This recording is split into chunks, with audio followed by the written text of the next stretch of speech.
Hey, Matt, welcome to the show. Thank you, Rachel. Excited to be here with you. Let's dive in. Tell us a little bit about you and what you do. Well, I'm the president of Churchill Mortgage. We've been in business about 32 years. Wow.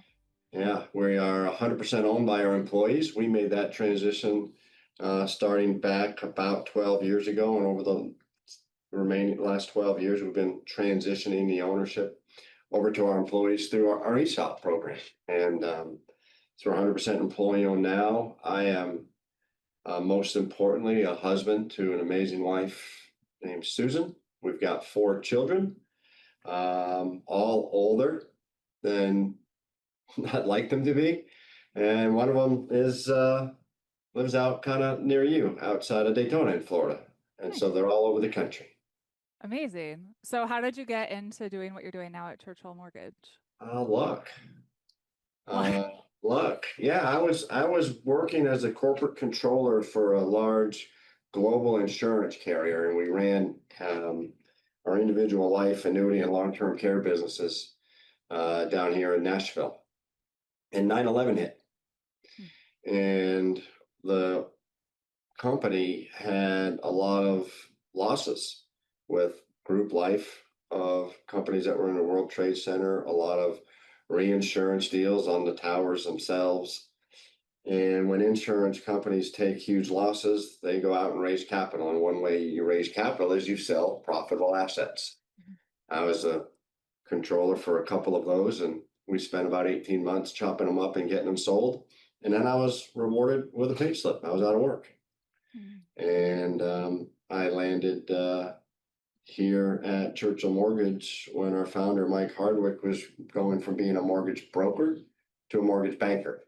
And he needed someone to come in and help make that transition.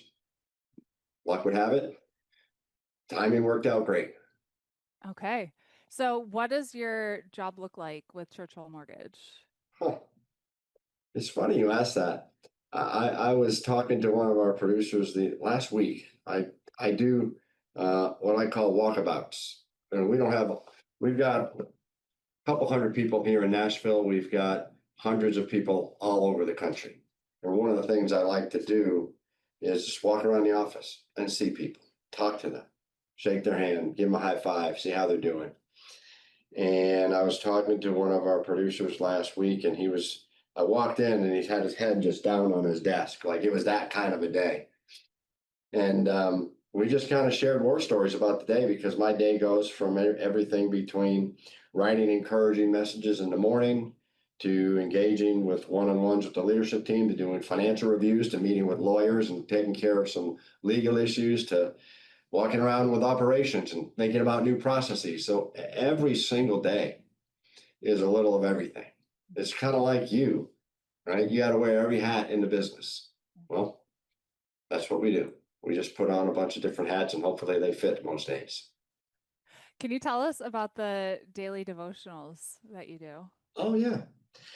Back 2019, we started really growing to the point where there was a day that I could walk into any office in the company all over the country and see people and know their names, a little bit about them, just recognize them. But we grew to the point where that was no longer possible. And I decided that, part of my job is staying connected to the team. And if I can't know everybody extremely well, I at least needed to let them know me. And I also had a set of beliefs that I felt we needed to continue to embed within the organization as we grew, because one of the things that comes with growth is it's harder and harder and harder to maintain culture. So I started writing a couple of times a week. And then COVID hit 2020, and we didn't see anybody. So I amped it up to almost every day. I try to every day. Some days it's harder than others and you feel like it's forced, but I try to write and communicate with the team every single day. And as that matured, as my writing matured, as my thinking matured, as I got more confident in sharing biblical principle, they really kind of turned into daily devotionals to where I'm working every day as I'm reading through scripture to identify lessons that I need to learn and share them with others. And so every single morning I get up super early. I get into my routine. Part of my routine is reading. I read 5 or 6 different daily devotionals myself, and I read through the Bible in a very orderly fashion. And as I'm doing that, I'm reading for the purpose of learning, growing, and sharing. I think it's that last part that really amps up my accountability to grow. Is I've got to learn something to the point that I'm able to articulate it and share it and help others. Hmm. So that's what I do every morning. You said you wake up very early. What's very early for you? Well, the alarm goes off at 4. That is early. Wow, earlier than me even. Well, again, a long time ago, I decided I can't control a whole lot of my day, Hmm. but I can control what time I wake up, Yeah. and I can control what I do with it. And I've got a saying. I say I have 3 jobs every single morning. I have to fall head over heels in love with my Savior. I have to fall head over heels in love with my wife, and I have to fall head over heels in love with myself. Because if I don't love myself, it's really hard for me to love others. So my morning routine is engineered around those 3 principles. So I get up every morning, I read. I already shared that. I write. I've been a journaler. I've got decades of notes that I hope nobody ever reads. And that was part of my learning how to be vulnerable. Because the hardest person to be vulnerable with is yourself sometimes. But if you want to learn how to grow, got to learn how to be honest. Hmm. And then I exercise because the Lord gave me one body. I might as well take care of it. And I feel better. I have more confidence. I have more energy. And I do those things and pray every single day without exception. Hmm. And I don't care if I have a 6 o'clock flight, if I have to get up at 3 o'clock and do them in 15 minutes in the closet, trying to keep it quiet. Or if I have a couple hours, I take a couple hours, but I don't let myself not do those things. They're just too important. I love that. I was actually talking, my son is 12 and he plays basketball, and him and his friend went to training this morning. And to do training, they have to wake up at like 6:40. We have to be out of the house at 7. They do training, they come back, they're calling their friends. I mean, around now, like 10:30, they're calling their friends and their friends are still asleep. Yep. Like, y'all got the slight edge of like, this is like the little things that you can do to set yourself apart from the rest of the competition. And it sounds like you've been doing that very consistently. Well, it makes all the difference in the world. Like most people show up and they're, as they say in the South, fixing to get ready. They're always just getting ready to get started. And I just feel like we should hit the road, hit it hard, show up ready to run. Yeah. Stop getting ready to get ready. Yeah, stop getting ready to get ready. No, that's so good. I love that. I think that's like one simple, simple behavior that if people implement, that would completely change their lives. It's funny you say that. I'm asked all the time, what's the what's the key to success? How did you become whatever you are? And I don't see myself as really anything. It's like, so whatever measure of success I've had in life simply comes from both the combination of the favor of God and hard work. And whenever I'm asked that question, I simply ask him, how do you start your day? Mm. How do you start your day? Because how you start your day directly impacts how you win that day. Mhm. And not every single morning. This morning, for example, I didn't feel like it. But when you put a no exceptions mindset into what's most important, my God, my wife, and myself, you don't give yourself the option. And so you get up, and it's funny, once you get started, everything just starts flowing better from there. So I just think how you start is so, so important. And I love, don't ask me for coaching on anything else because I need to know you have the discipline to do it. yeah. And I can't count on you to do all of these other important things if I can't count on you to do what's most important first. I love that you added the no exceptions because I think it's really, really easy to say, I'm going to do this. And then it's like, oh, it's the weekend. So I'm going to take the weekend off of my routine. Or I woke up and I really don't feel good or I'm tired. Like all these excuses. Yeah. that can derail that habit and make it so it's like maybe you end up doing it like 80% of the time, then 50% of the time, and then it's really easy for those habits and those disciplines to just slip away. It's so easy. Well, Yep. the no exceptions, the no excuses.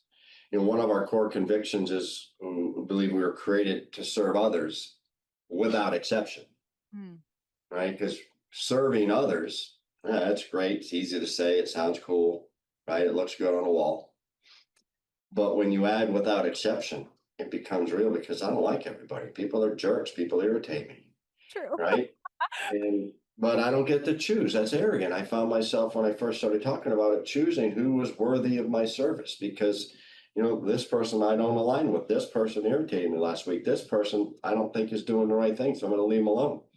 But I don't get to make that choice. I get to choose how I serve them, Mm. right? Some people need a helping hand. Some people need a hug.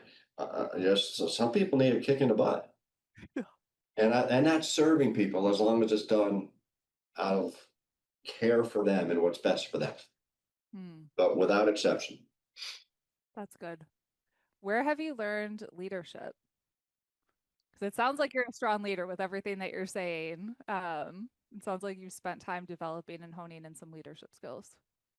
A couple of different thoughts around that question. One, a good friend of mine years ago said, never trust a leader without a limp, Ooh, I like which means, yeah, we all make a lot of mistakes yeah. and we all trip over ourselves a lot and break things. And so never trust a leader without a limp. And so one way I've learned is through trial and error, a lot of error, and I've been through a lot of trials. Second is mentors. Our founder, Mike Hardwick, has loved me like a son and for decades have poured into me what he learned from his mentors and his experiences. And I think that's key.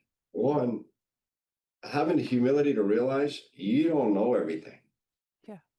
having the humility to surround yourself with people who are way better than you and have been there, done that, and then going to them and asking questions and being willing to listen to the answers, even though you don't like them sometimes, Mhm. but then having the courage to try and fail.